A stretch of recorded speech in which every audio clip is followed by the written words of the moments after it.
welcome to our latest Stories Cheshire property market update. Me and Phil are in the lovely Swan in the middle of Tarpley today, Phil. We are. It's gorgeous in here, isn't it? We've got a lovely bit of morning sun coming in through the window there. It's a really nice atmosphere for a casual breakfast here in the Swan. Really nice, really nice. And before we came on air, as it were, we were discussing, weren't we, how it feels like spring is in the air? It is. It's definitely warmed up. I think it was particularly this weekend that's just gone where we had a sunny, slightly warmer Saturday, and I think everybody was feeling it. The amount of posts I saw all over my social media of everybody sort of spring's here and we're off out and doing things, and it's really warming up a little bit now, isn't it? It is. Yeah, it's lovely, and the same can be said for the property market. I would Good say segue. so. What a fantastic analogy that, I think. The weather's warming up, but so is the property market. I mean, it was already doing pretty warm for the start of the year, wasn't it? For those of you who've already been watching our previous market updates, you'll have seen that we've had sort of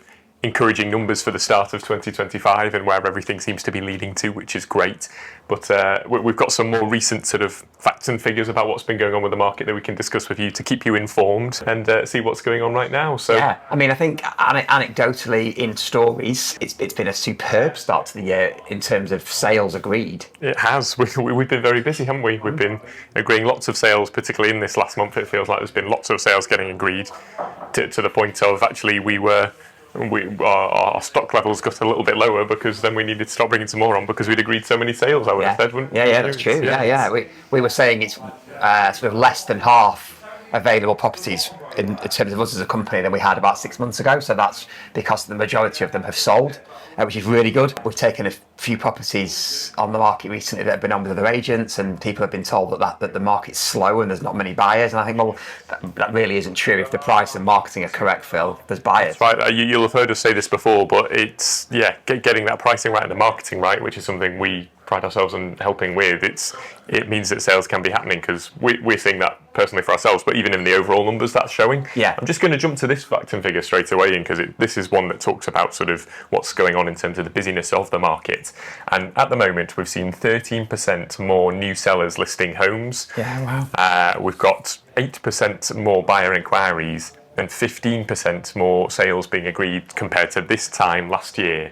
So to have more new homes being listed, there's more going onto the market, there's more inquiries, there's more sales being agreed, and these are the overall statistics, so it's showing that it is busy, isn't it? Yeah, it really is. We're seeing it anecdotally, but we're seeing it across the market in the overall stats that are there. Yeah, it's been a busy sort of start to the year, busy month or so in terms of what's going on. It has, yeah, and when you add on to that the interest rate reduction that we saw with the last Bank of England meeting, which means that mortgage rates have come down, and that another really interesting statistic is that January saw a record number of mortgage in principle applications, which is nearly 50% higher than last year. So as Phil and me were discussing before we came on, that doesn't necessarily mean all those people are buying now, but it does mean they're thinking of buying. So 50% more mortgage in principle applications is huge. It is. It tallies in with the fact that there's more buyer inquiries going on at the moment, but it suggests that there's lots of people preparing themselves to find the right property in the coming months, whether they're currently looking at the moment or they're getting ahead of themselves for looking in the months or two after that. It shows that there's buyers who are going to be out there, so we're really looking forward to seeing how the next couple of months develop as well in terms of on the property market. We are. I think it's important to caveat everything with other statistics to sort of keep it as real as we can. And we noticed that although spring price growth is steady, it's slower and it's less than the same time last year. It is. It's interesting. Yeah, I mean, if you look at the headline figure saying that marketing prices for houses have increased 0.5% this month, that makes it sound like, oh, everything's growing, that's great. But actually, if we look into that figure a little bit sort of deeper and what's behind that, actually that's a smaller percentage increase than you'd expect to see at this time of year, typically. So that the reason we think is behind that, I would say, is because we're also seeing that there are more properties on the market. Yeah. So the prices can't just increase loads because we're classic supply and demand. Yeah. If there's more supply on the market, and therefore you need to make sure it's priced accordingly to make sure you find that right buyer. Yeah, it's so true, and it's the age-old thing in estate agency. You know, if you can get the price right and the marketing right, you will sell your home. There's no shortage of buyers if the price is right. We should also just briefly mention, Phil, the stamp duty deadline, which is the end of next month. Yes, yeah. So end of March, we've got the stamp duty changes being brought in by the government. And at this point, if you're agreeing new sales, I think we said this last time we were doing one of these, it's unlikely that it's going to affect you directly at this point, because legal timescales will mean that you're not going to get everything through by that point anyway.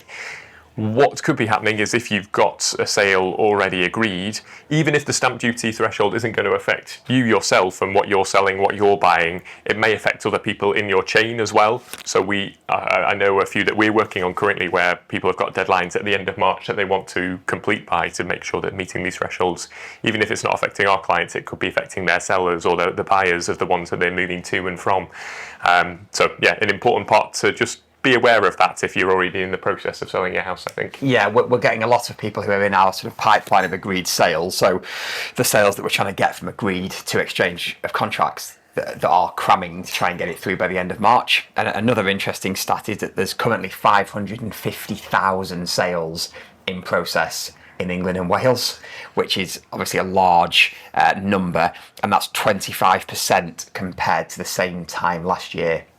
So an awful lot more sales going through. And then when you add on the stamp duty deadline, it's making it a very, very stressful time for conveyancing solicitors in the next 4 weeks. It is. We're saying we're quite busy with sales agreed, and we have been over the first part of the year, but that also means that the conveyancing solicitors are too, because they've got lots of people pushing them to get sales through by the end of March. And yeah, to see that it's 25% increase compared to this time last year, it shows that, really, doesn't it? So you've got to be aware of that if it's a sale that you've got currently going on, or if you know somebody who's currently going through a sale. It's make sure you're keeping in touch with your solicitor so that they know where things are at, but also understand that they are quite busy at the moment. Yeah, indeed. And we hope you're selling with a proactive estate agent that's got a good sales progressor who is liaising with all those parts in the chain to keep it moving. Michelle, who runs our sales progression, is on holiday this week. She is indeed. How dare she? I know. It means we're having to pull our finger out, aren't we, in terms of getting in there, as well as the rest of the team too, and Megan and the team. We're all working on keeping everything moving for our clients, because we all know that everybody has deadlines. Everybody wants to get into their new home. Nobody wants delays and things, so we're all working hard to keep everything running smoothly. Yeah, and just on the sales progression, it's really interesting. You really do need a good estate agent that's driving that through, because if you leave it up to solicitors and the buyer and seller, it can really take an awful lot longer, and things don't quite often get explained in the right kind of way.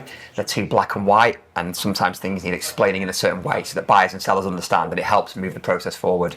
So a good estate agent is vital in that part of this. Exactly. Trying to give sort of experience and understanding to what's going on, so that they can explain to everybody, keep everybody in the loop. Everybody wants to know what's going on. The communication is the key part. That's what people can find frustrating when it's going through sort of the legal processes, not understanding where things are up to, what's going on, what the hold-ups are. Communication about what's going on is vital. Yeah, it's vital. Good. Okay. Well, that was an interesting, positive market update, Phil. Yeah. What's your sort of final parting words, would you say? It's been a great start to the year. It's looking like it's going to be a positive sort of period going into spring. Looking forward to seeing everybody's sort of gardens brighten up over the next couple of months or two as well, and we're looking forward to getting even more quality marketing to show off those sort of outside spaces coming to life. Buyers coming through. It's busy. It's a fun time to be in the selling houses game. It is. Yeah, getting into spring is always an exciting time, and I think I would just say that the market is good. If you're being told by your agent that the market's poor, that's not the case. You do need to be looking at the price and the quality of the marketing. So if you're thinking about changing agents, please get in touch. We'd love a conversation about how we can do things differently. But ultimately, price and marketing. And if those two things align, you will be able to sell your property. The market is in good shape. Fantastic. All right. See you on our next update. Bye.